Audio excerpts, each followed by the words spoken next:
Alors, Pascal, donc, voici une vigne qui est juste devant le domaine, donc Oui. je suppose que c'est ta propriété. Oui, tout à fait. Donc ici, on se trouve devant une vigne de Grenache. Qui, comme vous le voyez, le domaine n'est pas en culture biologique, mais en agriculture raisonnée.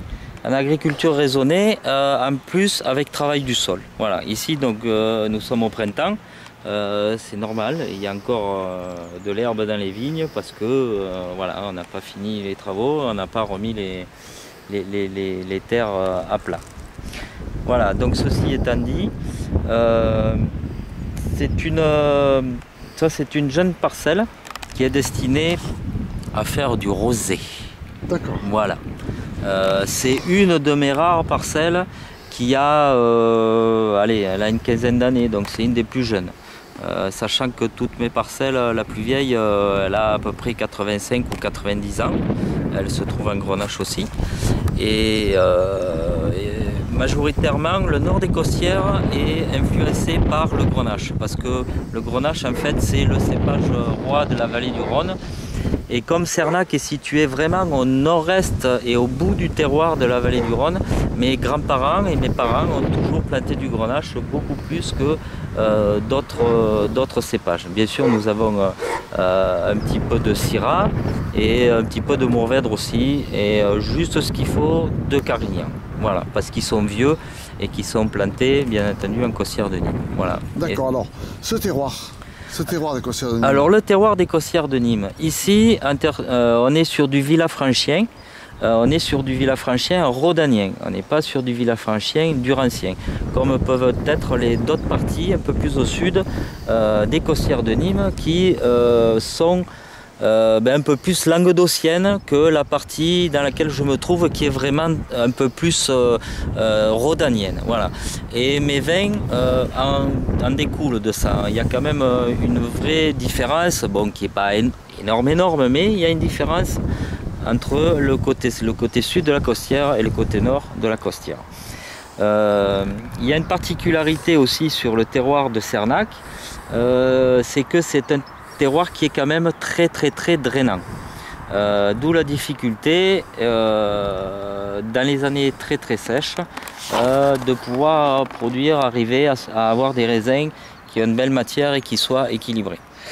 Donc chaque année, je demande aux Costières de Nîmes la possibilité, qui m'est reconnue d'ailleurs, de pouvoir arroser.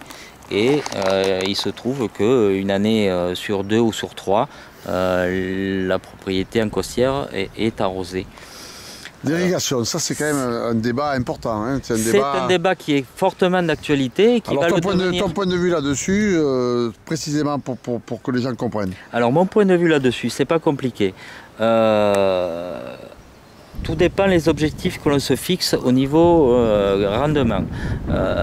On reste dans l'appellation avec bien sûr les rendements attribués qui sont de 60 hectolitres hectares sur les Costières. On ne doit pas dépasser, ça fait partie du cahier des charges.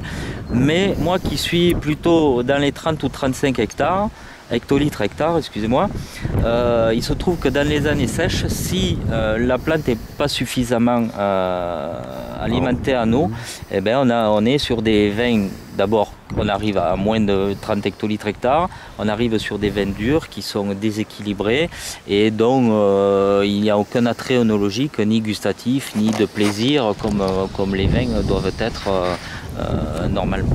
D'accord. Voilà. Donc, en restant l'apport d'eau va corriger tout ça.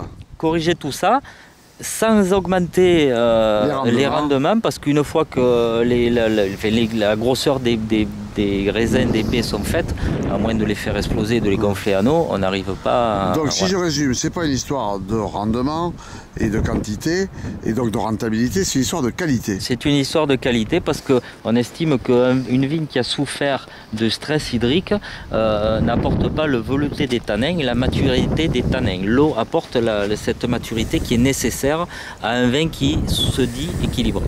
D'accord. Bon, c'est bien pigé. Ensuite, juste une petite question sur le bio, parce que c'est à la mode. Bon, est-ce que tu penses quand même un jour aller jusqu'au label bio? Non. Non, pourquoi? Alors j'ai une idée bien précise là-dessus, je suis peut-être un petit peu buté, mais ici on a du Mistral. Chez nous à Cernac on a beaucoup de Mistral, on est à 20 km de la vallée du Rhône, ça c'est un allié indéniable. Uniquement pour l'oïdium et pour le mildiou, enfin plus pour le mildiou que pour l'oïdium. Je pense qu'une maîtrise des traitements chimiques qui est bien raisonnée n'influe pas sur comment dirais-je, la santé de celui qui le boit. D'accord. D'une part, parce qu'ici, on ne fait grosso modo, en année normale, 3 à 4 traitements par an, maximum. Voilà. Il se trouve que pendant la vinification, il se passe des choses. Ces produits physico-chimiques se retrouvent dans les lits, ils sont éliminés, on en retrouve très peu.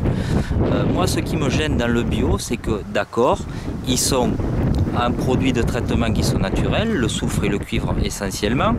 Je pense que, bien qu'ils soient des produits naturels, ne sont pas toxiques, aussi toxiques que les produits phytopharmaceutiques que j'utilise.